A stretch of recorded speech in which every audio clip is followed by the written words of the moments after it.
So the way this is going to work is we're going to have one poem read, and then we will do some questions between the two of us, and then another poem, and then a Q&A. So last time we did the Zoom, we did it through the chat. So we can do that for those who might be shy, or else I can unmute you if you have a question you'd like to ask yourself. But I'll give you fair warning. So just like brainstorm as we go along if you want to ask a question. And then we'll end with a very apropos poem for the time of the year. And then that'll be a wrap. So, first poem of the event. This is a poem that I wrote. It's actually the first poem in the book. And it was written early one morning. Overlooking the bay was very misty, and I was out walking the puppies. And these are kind of the thoughts I had that morning. The gray-white shroud of the morning mist envelops everything within its reach. All of nature has disappeared behind the ominous curtain as the morning sun breaks through the clouds. Far off in the distance, the sounds of an incessant noise hidden from sight by this veil, growing louder with each passing moment. Suddenly, out of the mist, thousands of geese flying towards the bay, breaking free from the shackles of the mist, soaring gently towards the waves, landing as one into the chilly waters below. Their constant endless calls continue, creating a cacophony of noise as they settle into the refreshing water. Nearly exhausted from their morning flight, their masts now gently floating by. The delicious fragrance of wood burning in the distance completely permeates the air with its wonderful scent, adding to the sense of the approaching autumn. The fresh coolness of the fall morning has replaced the warmth of summer days. As the sun rises slowly in the sky, the shroud begins to lift, revealing the world hidden from view just a short time ago. The colors now glistening brightly, showing their natural beauty for all to see. Spider webs shining, glimmering, spun through the night, soaked in the morning dew, take on an incandescent glow, their puzzle-like structure sparkling in the morning light. The geese remain floating in the bay, enjoying the growing warmth of the sun, resting, preparing to fly once again when called upon by instinct and by nature. The mist now completely retreated from view, disappeared and hidden from the ever-strengthening brightness of the approaching day as the sun rises higher into the sky. The grass, the trees, and the bulrushes hidden from sight behind the curtain of vapor only minutes ago, all now shimmering brightly in the morning radiance as another day emerges out of the mist. What a good way to kick it off. So for those, I didn't actually say the title, Musings on a Life Well Lived. I almost said wife well lived. Musings on a Life Well Lived is out now, and that was one of the poems from this newest book. As most of you will know, Poetry of the Pandemic was the first release around this time last year, actually. So a lot of people would release their first book of poetry and just be like, you know what, I'm good, done and done. But what keeps you writing and in turn wanting to continue to release? Probably the very reason that I started writing, I can tell you, it was March of 2020, and everything shut down. There was absolutely nothing. For those of you who are in Florida, you'll remember that day well. There was no sports, there was no arts. We were supposed to start a show that night, and everything closed. And I realized very quickly I was going to go insane because I am a somewhat active person, as many of you know. And I just started really to help seniors around me, to help people in the complex and on Facebook. And people reacted very, very strongly, saying, you know, this is really helping me. You know, I'm lonely, I'm isolated, I'm not used to this. And based on the success of the first book, I've just continued to write, and probably the same reason, Pamela, to stay sane, because we're not out of the woods yet. Oh, there's a good title for another poem. Take note. So when it comes to, because you write a lot about the imagery around you and personal subjects and memories, but what's the process? So once you have that idea about what you want to write about, what's kind of the process of beginning to end? There's not too many people know this, but actually, as some of you will know, I'm an avid bike rider. Since I was diagnosed, I have ridden over 300 times until my accident a month ago. And a lot of the inspiration comes from bike rides, or it'll hit me in the middle of the night. I would say 75% of the poems that I wrote are written between 2 a.m. and 6 a.m. It's I don't tend to sleep very well, and it keeps my mind active because if any of you have ever suffered from whether it's mental or health disease of any kind, you'll know that the middle of the night is the worst time. That's when the mind tends to play games with you. There's no noise, there's no light, and so I want to keep my mind active and not kind of wandering towards the negative side because I'm a pretty positive person. I'm fighting the battle. And so I will normally write right through my thoughts. It's kind of like Dostoevsky, you just stream of consciousness almost. And then I start to refine it the next day. Usually Pamela gets a copy very early on, and I trust her judgment. She either likes it or she doesn't. And if she doesn't, I go, lots of changes to make.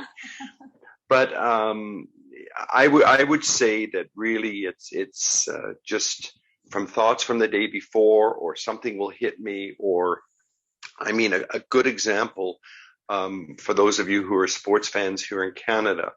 Brian Williams has been a really well-known sportscaster for 50 years. And at the Grey Cup yesterday, they had a wonderful tribute to him. And so as a result, there's a poem being created now called The Greatest Sportscaster. And he really was. He led us through sports for so many years. So I never know where the inspiration is going to come or when it's going to hit, but it does. So I just keep writing. When it comes to the subjects that you choose, is there anything you try to avoid, or is it kind of just it as the inspiration goes? That's a very good question. Actually, it's not that I try to avoid. I will write, but some of my work you will not see in any books because it's just either too negative or too political. With apologies to any Trump supporters there, he did make for a poet a very good target.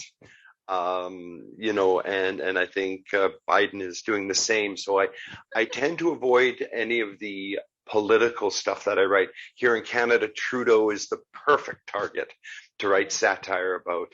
But those kind of subjects, unless I can give my whole purpose, I think, is to inspire, to motivate, to uplift people during very difficult times. So, a reader actually wrote, and I love this phrase, that my poetry is a tonic for turbulent times. And I really appreciated words like that, because if I can help people, so if I feel, and Pamela, you're very good as my editor, because you've excluded certain things, saying, you know what, that just isn't going to fit into what we're trying to do. So people won't read everything. You do, but they don't. Yeah, and it's interesting to share too. What people won't know is obviously they know the generational difference between us. So sometimes you'll write something that either I won't understand, or something that I think in my millennial brain is not appropriate, or it's just the different mindsets of people kind of trying to, for some of them, including what will be included in the book, sort of trying to include people across the spectrum, older than you and then younger than me as well. And sometimes, as you say, the intergenerational, and we've had situations like this where I've written something, you haven't either understood it or gotten it, and once I explain where it comes from or make a few changes, then it does work intergenerationally, and there's no doubt that and I try not. There is a section of childhood memories, but I'm trying to evoke everybody's childhood memories, not just my own. So when I write about my own memories, that's really, I think a poet, one of the most important things about a poet is they have to be empathetic. They have to be able to feel as other people feel, to really walk in another person's shoes. And that's what I try to do. So when I'm trying to evoke my emotions, I'm not trying to push them on people, but I'm also trying to, evoke emotions from my readers. And now with two books out, what would you say? Because I know personally, you're continuing to write every single day, multiple times a day, sometimes. What do you? I love that you laugh because you write a lot. What are your future plans of what you want to do with this new collection, or what you are making into a collection? Well, the way I look at it is poetry of the pandemic was the present as I saw it. We were in the middle of the pandemic. We were shut down. Um, the tone was different from the next book, from Musings, but it was the present. Musings of a life well on a life well lived is really a lot of reflections of the past, reflections on life, and as I said, not just mine, but everybody's life. And I think there's nature.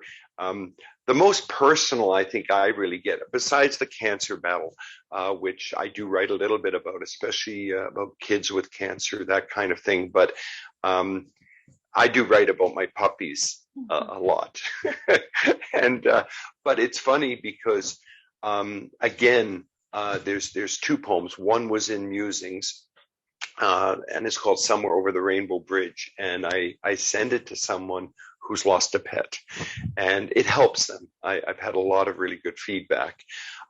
There's one coming up called Crossing the Rainbow Bridge, and it's thinking, and it really was because of Bella.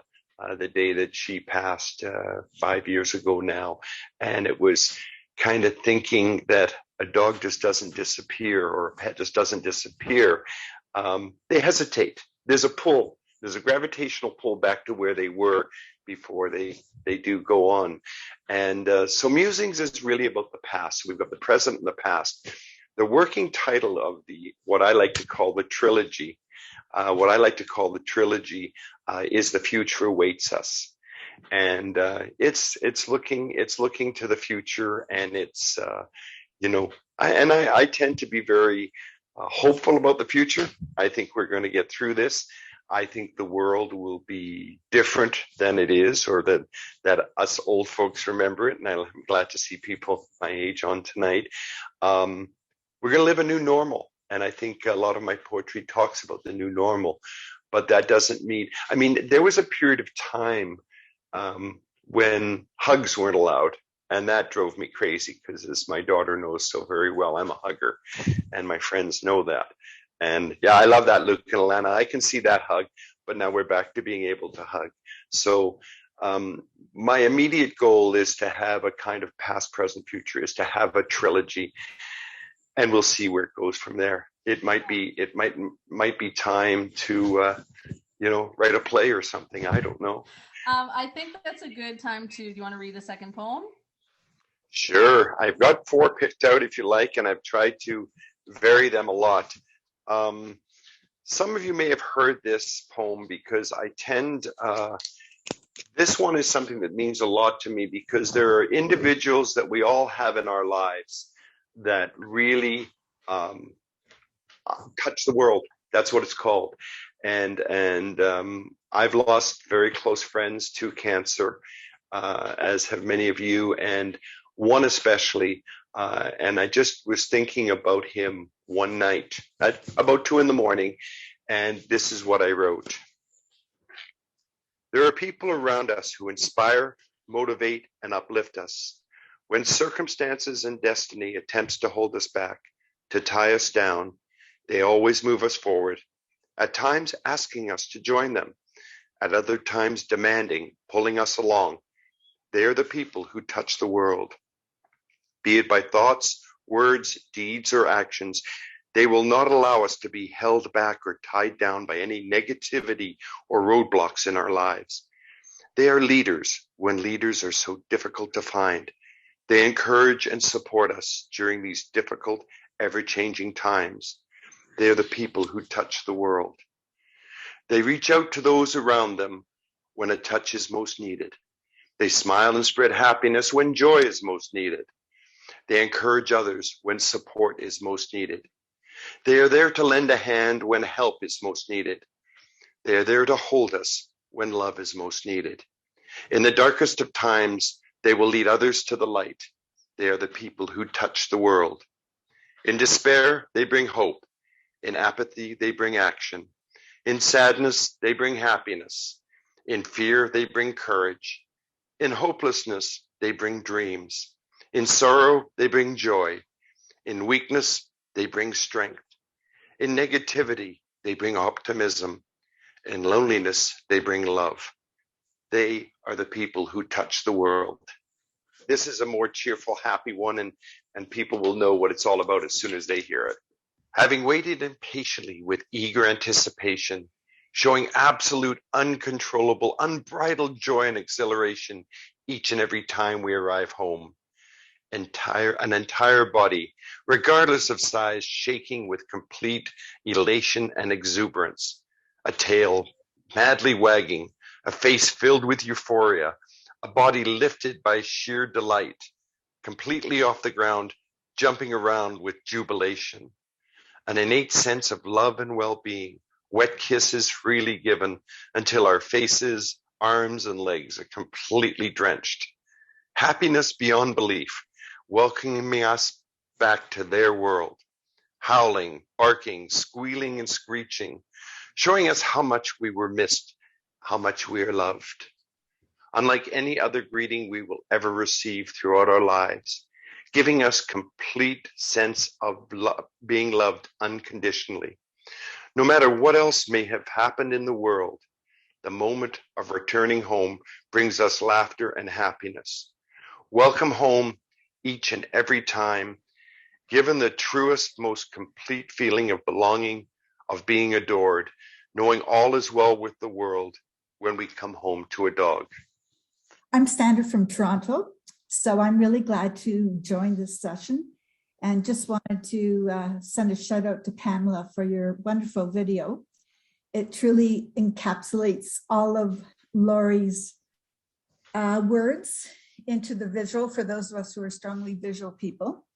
So congratulations on that. And a question for Laurie.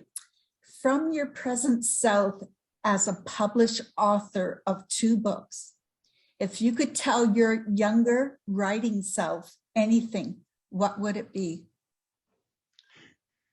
2 words, be patient. When you get into any kind of publishing, I thank Pamela so much, and this is a good time to do that because I'm a poet. I want to write, but the details of publishing take great patience, Sandra, and Pamela works a lot of the details and really hides me from some of the stuff that's going on, the forms and the crap that goes on. It makes it would not make it as much fun because an author, if you have a young author in one of your classes, wants to keep writing and should be encouraged to keep writing and not bogged down just because they're publishing. And one of the other things is a good example, and I did agree in the end. I'm somewhat stubborn and very protective of my work, but the original title of this book was Musings of a Life Well Lived. And the editor from Friesen Press, and I do like Friesen Press a lot, they've now done 2 of my books, really suggested that of was not the right word. And Pamela and I had a long discussion about it, and it became, Musings on a Life Well Lived. And it did make sense, but stubborn old Laurie took time. But you need a lot of patience because you don't want to hold up the creative process. And I know you have some writers in your studenthood, and I think that's important. Does that answer that?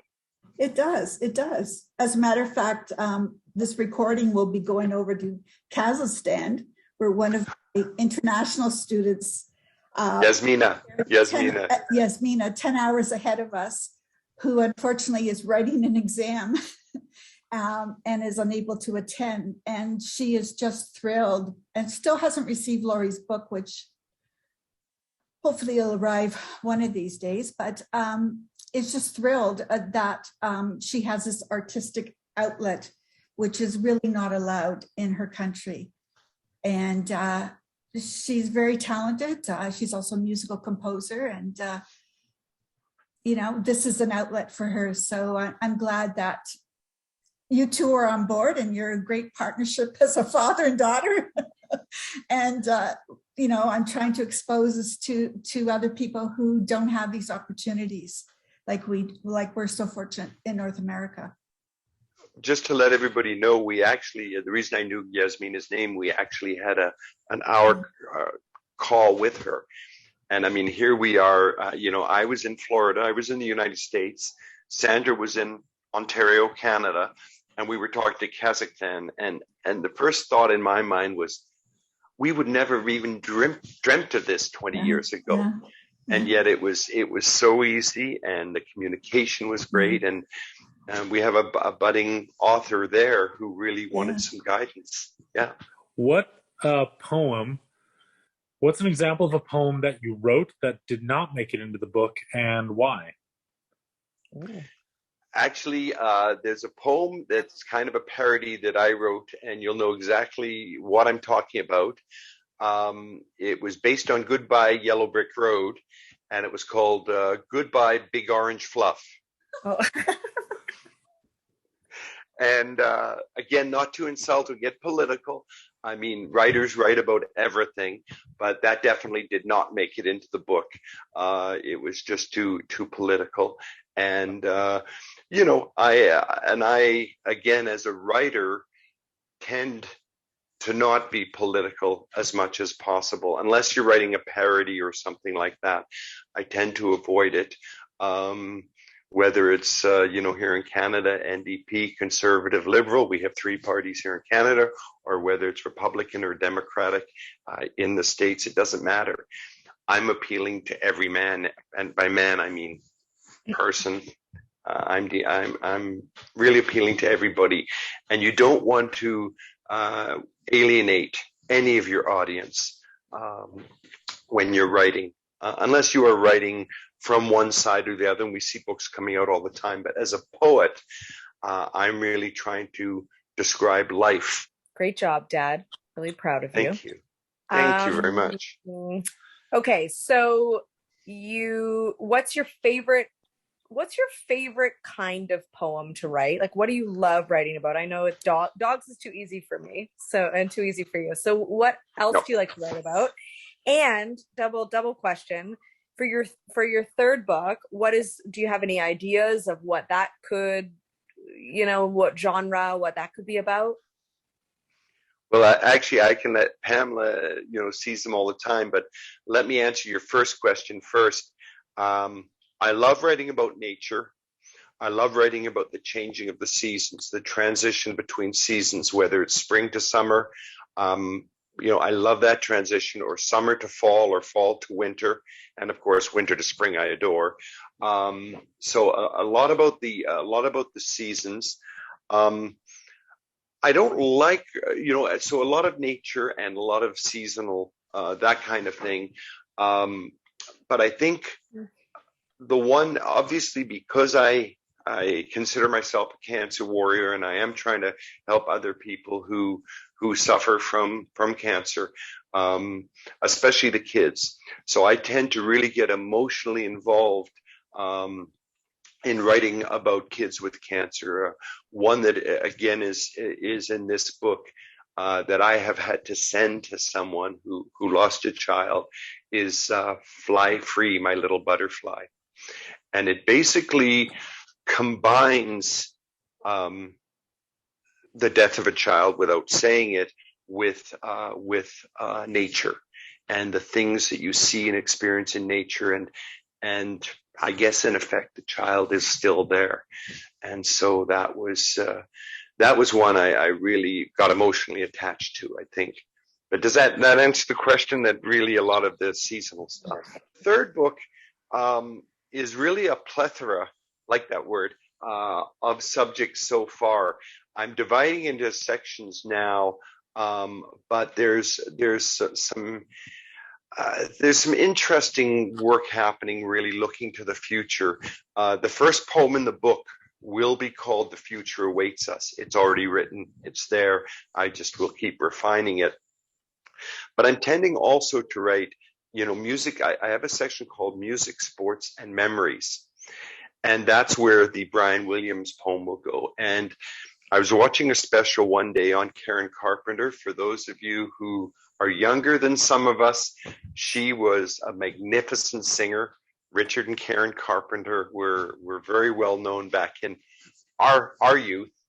And she passed away from anorexia and bulimia even before it was well known. She was 31 years old.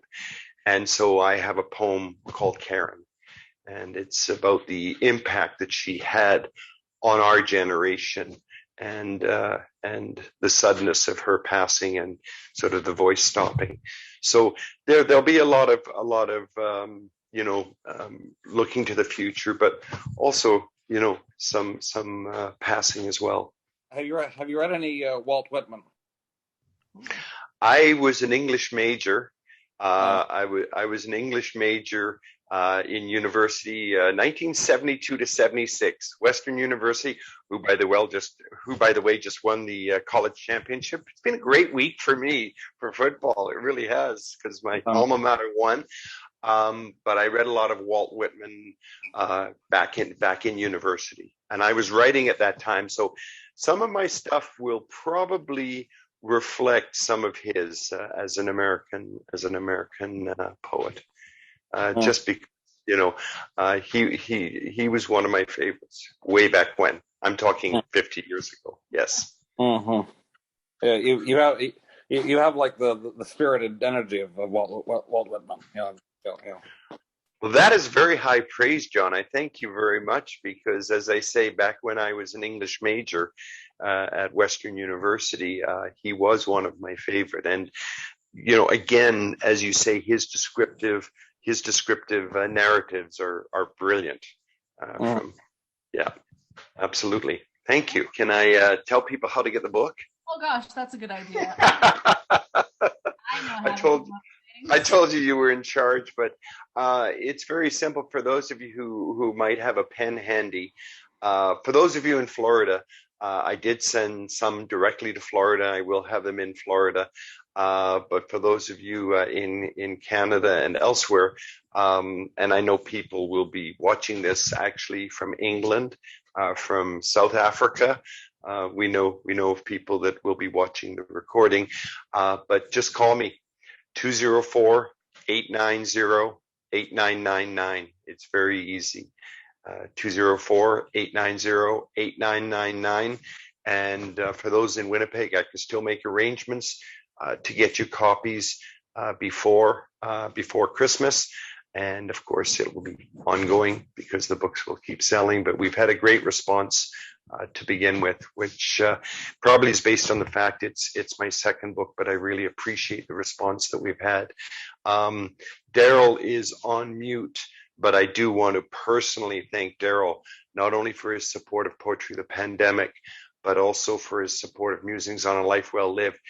He gives them out, and in fact, he was telling us before we came on, I've got to tell you a little story.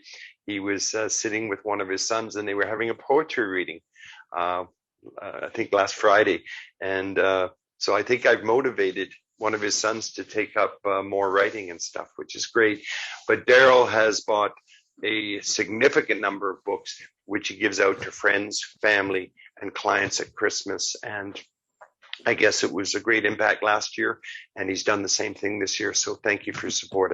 I really appreciate it. Last Christmas, no, must have been two Christmas. No, it was last Christmas. I was just looking out the front window, and it was just one of those crisp, cold. Well, here's the description, and this is called Christmas Eve. I'll be reading it to my family on Christmas Eve. A street lamp silently flickering, glowing, shining, lighting up a million twinkling snowflakes as they gently fall, adding to the shimmering blanket of dazzling white already covering the ground. The waning crescent of the moon sends down a beautiful radiance, faintly illuminating the milky mantle below with its effervescent seasonal glow.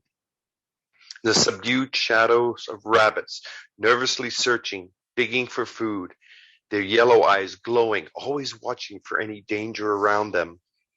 Birds flying high above, indistinguishable by sight in the dark, known only by the cheeping, chirping, and chattering sounds they make, calling out to one another. The trees, shrouded silhouettes in the blackness surrounding them, dancing in the cold winter wind, swaying to the symphony of the season. Homes covered and dressed in snow, outlined by flashing Christmas lights shining brightly in the darkness, reflecting on the snow below. In the front windows, dazzling Christmas trees brightly adorned with decorations, presents wrapped and scattered on the floor beneath, ready and waiting for the morning to arrive. White clouds of warm smoke billowing from the chimneys, rising slowly, disappearing into the darkness of the night sky. All these combine to create a quiet, mysterious landscape, a surreal winter wonderland, a picture of peaceful serenity on this special night of nights. The sable black of the sky, contrasting yet combining with the frosted white of the freshly fallen snow, all working together to create the perfect picture of another Christmas Eve. I want to take this opportunity just before we sign off to wish everybody the happiest of holiday seasons and to just have a very Merry Christmas. It's a wonderful time of family and gathering, which a year ago we couldn't really do, but now things are moving in the right direction. So Merry Christmas to one and all, and thank you so much for attending the launch of Musings on a Life Well Lived. Pamela? Yeah, that's good. I think those are the best closing words. 204-890-8999 to order your books. Thank you all. Good night, everyone.